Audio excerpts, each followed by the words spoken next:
O Internacional já se reapresentou no CT Parque Gigante depois da classificação para a segunda fase da Copa do Brasil. Colorado já começa a se preparar pensando no próximo adversário dentro do Campeonato Gaúcho. E teve novidade hoje pela manhã e reforço no CT Parque Gigante. A gente traz mais detalhes sobre a equipe que deve encarar o Juventude no final de semana lá no Alfredo Jaconi, em Caxias. A gente fala sobre o lateral que foi avaliado pela direção colorada na partida de ontem à noite pela Copa do Brasil e outros movimentos do Inter dentro do mercado, como por exemplo a informação que veio do jornal Bild da Alemanha relacionada à saída de Borré e à chegada do atacante colombiano em Porto Alegre e a possível cirurgia que vai passar nas próximas semanas o goleiro uruguaio Sérgio Rocher. Eu te conto tudo isso depois da vinheta.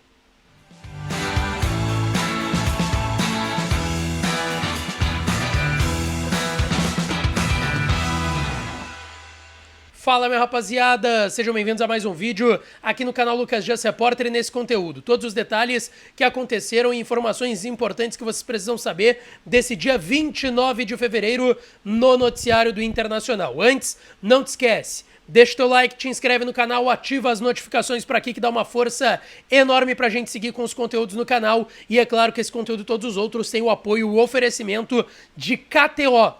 KTO.com, a melhor casa de apostas do país. Usa o código DIAS para tu ganhar 20% de free bet no teu primeiro depósito. É a minha casa de apostas e pode ser a sua também. Entra lá em KTO.com. O site é licenciado, seguro, tranquilo para acessar. Vai lá em KTO.com, faz a tua fezinha e ganha uma grana, tá certo? Rapaziada, quero começar aqui pela reapresentação, que foi hoje pela manhã. Não teve muito tempo pra nada, tá? O Inter não dormiu em Alagoas, o Inter voltou pra Porto Alegre na madrugada desta quinta-feira e já teve treinamento no CT Parque Gigante. A delegação, o grupo de jogadores, chegou no aeroporto Salgado Filho por volta das 6h30, 7 horas da manhã. Às 8 já teve treinamento no CT, eles foram direto do aeroporto para o CT Parque Gigante e já se reapresentaram e começa a pensar o Inter e o técnico Eduardo Cudê, sua comissão técnica, no Juventude, adversário do próximo sábado, 4h30 da tarde, pela última rodada da fase classificatória do Campeonato Gaúcho, todos os jogos em simultâneo, todos os jogos no sábado, então, às 4h30 da tarde. Gente, por conta do Clássico Grenal no último domingo, o Inter passou quase o jogo todo atrás do seu adversário no placar, foi fazer o gol com o Alan Patrick nos acréscimos, foi um jogo na quarta, já teve jogo decisivo e eliminatório ontem, quarta-feira, jogo no domingo, jogo na quarta, 2 jogos de dificuldade, 2 jogos de um grau de concentração que foi necessário dos jogadores e de risco. E, assim, foram 2 jogos que desgastaram o grupo de jogadores. E por isso, a ideia é a utilização de uma equipe alternativa no final de semana contra o Juventude. Até porque o Inter já está classificado em primeiro lugar. Então, assim, o que muda se o Inter perder ou empatar é que se o Inter for para uma semifinal e for enfrentar o segundo colocado, por exemplo, o Grêmio, e a diferença de pontos for menor agora na fase de classificação, o Inter vai ter que torcer pro Grêmio, por exemplo, passar nas quartas, se for pegar o Grêmio nas semifinais, pro Grêmio ter empatado, porque ainda conta a pontuação nas quartas e na semifinal do Campeonato Gaúcho. Pontuação muito mais para definir qual será o mando de campo. Então, assim, por mais que o Inter já seja o primeiro, já esteja classificado, ainda vai ter uma importância esse jogo. Mas o fato de estar classificado em primeiro deve fazer com que o técnico Eduardo Cudê, ainda mais depois de 2 jogos, como eu citei, de extrema importância e desgaste, coloque uma equipe reserva. Hoje a gente teve novidade também, tá, rapaziada? No CT Parque Gigante, Fernando, volante de 36 anos, fez o seu primeiro trabalho com o restante do grupo. Ele chegou na terça-feira à noite em Porto Alegre, ele foi anunciado e estava aqui na capital gaúcha na última sexta. Ele voltou para Goiânia para resolver a sua vida, mudança, esse tipo de coisa, e agora chegou em Porto Alegre na terça-feira à noite, o volante de 36 anos, que não pode jogar Campeonato Gaúcho, não pode estrear contra o Juventude, mas quem sabe, na segunda fase da Copa do Brasil, contra o Nova Iguaçu, que vai ser o compromisso que o Inter vai ter aí pela frente, provavelmente o Fernando já esteja relacionado e possa fazer a sua estreia com a camiseta do Inter.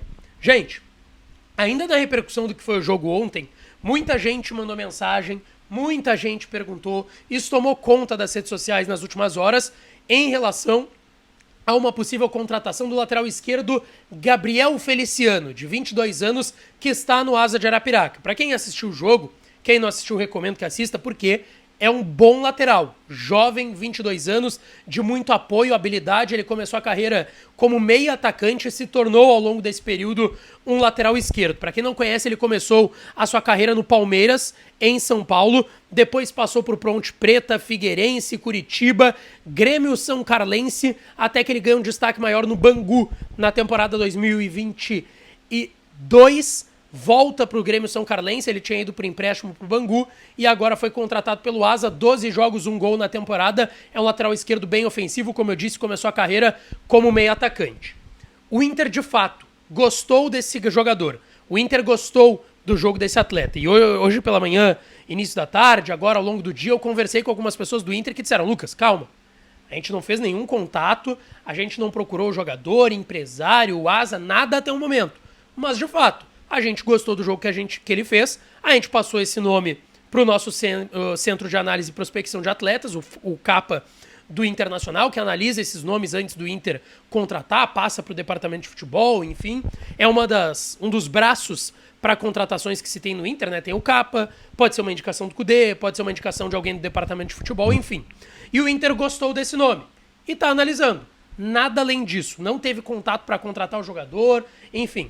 Até pra gente entender, tá? Pra quem, repito, não assistiu o jogo, ele teve 89% de acerto dos passes, 4 duelos ganhos de 6 disputados e 1 passe decisivo durante o jogo. É verdade que também o Maurício fez uma festa nele ali, né? No lado esquerdo. Até o Inter viu que ele é um jogador que tem algumas deficiências defensivas, mas que ofensivamente é um bom lateral. Vamos ver o que o Inter vai fazer até o dia 7 de março, mas deve sim trazer um lateral esquerdo. Gente, eu quero falar agora de Tino Rocher, que mais uma vez ficou fora da partida, e o meu parceiro, colega de TV Bandeirantes no Donos da Bola, Alexandre Ernst, que também faz um baita trabalho com o Colarzinho, com o Brião, com o Felipe Jobim, com o Bruno Volto lá no Voz do Gigante. Ele trouxe uma informação hoje preocupante, porém muito importante, de que o Inter não descarta a possibilidade do Rocher realizar um processo cirúrgico para a colocação de um pino na região da costela. O Rocher não está 100% recuperado ainda. Ele melhorou bastante nas últimas semanas e principalmente desde a pré-temporada, quando ele voltou, em trabalhos mais fortes e intensos, a sentir aquela fissura e aquela lesão na costela que ele teve na semifinal contra o Fluminense na Libertadores do ano passado, em 2023. E o Inter não descarta esse tratamento cirúrgico para o Rocher, passando por uma cirurgia, como eu disse, a colocação de um pino na região da costela e aí se recuperando sem maior tipo de problema.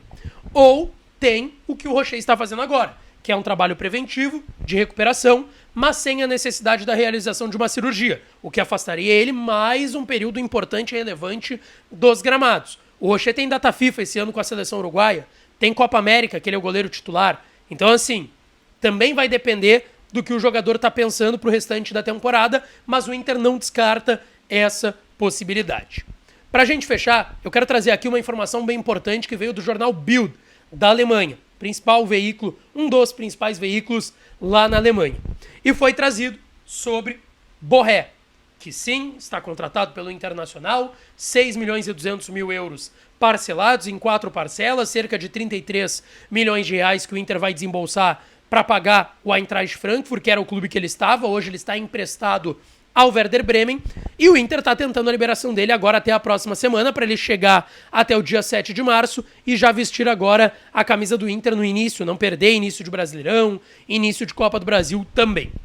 Até o momento, a gente falava e especulava a possibilidade do Werder Bremen pedir um valor para o Inter, e eu sempre escutava da versão do Internacional que era: olha, Lucas, o Bremen ainda não pediu nenhum valor para a gente, e não é a nossa ideia pagar também, porque a gente já está desembolsando um valor importante, como eu citei, 33 milhões de reais na contratação do Rafael Borré.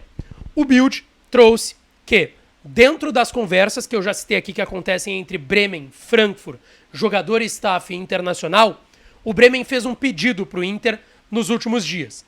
Uma quantia de 750 mil euros, cerca de 4 milhões de reais para a liberação antecipada do Borré. O Bremen não está utilizando o jogador, deixou ele escanteado desde que ele foi anunciado pelo Inter, ele não tem sido aproveitado, o último jogo ele nem entrou, ficou no banco 5, 6 jogos desde que foi anunciado pelo Inter e entrava no segundo tempo. No último jogo ele nem entrou no empate contra o Darmstadt, que é o lanterna do campeonato alemão da Bundesliga. E aí, o detalhe, mesmo com esse pedido, a ideia do Inter é não pagar o Werder Bremen, e sim conseguir, na base da conversa, a liberação do Borré. E o Inter está muito confiante com isso. Repito, Borré e empresário estão conversando com o Bremen, o empresário dele está lá em Bremen, na Alemanha, com o Borré. O Frankfurt está participando, porque tem uma boa relação com o Bremen, clube alemão para clube alemão, e a relação nunca foi ruim entre os clubes, pelo que eu vi no Inter. E o Internacional, também conversando diretamente com o Werder Bremen, é a tentativa do Inter, mas o jornal Bild está trazendo que eles pediram 750 mil euros, 4 milhões de reais, para o Inter para a liberação. O Inter me garantiu, ó, a gente não vai pagar, Lucas. E o Inter já estava dizendo, eu já estava falando isso para vocês quando a gente falava sobre a liberação antecipada do Borré, sobre isso. A ideia do Inter não é pagar o Werder Bremen pela liberação do Rafael dos Santos Borré, atacante colombiano de 28 anos, já acertado com o Inter. Na pior das hipóteses, ele vai chegar depois do dia 10 de julho, vai chegar no meio do Brasileirão, no meio também da Copa do Brasil, depois da primeira fase da Copa Sul-Americana, tá certo? Não esquece, deixa teu like no vídeo, te inscreve no canal, ativa as notificações para aqui, que eu volto para falar mais do Colorado com vocês, tá certo? Um beijo, um abraço e até a próxima.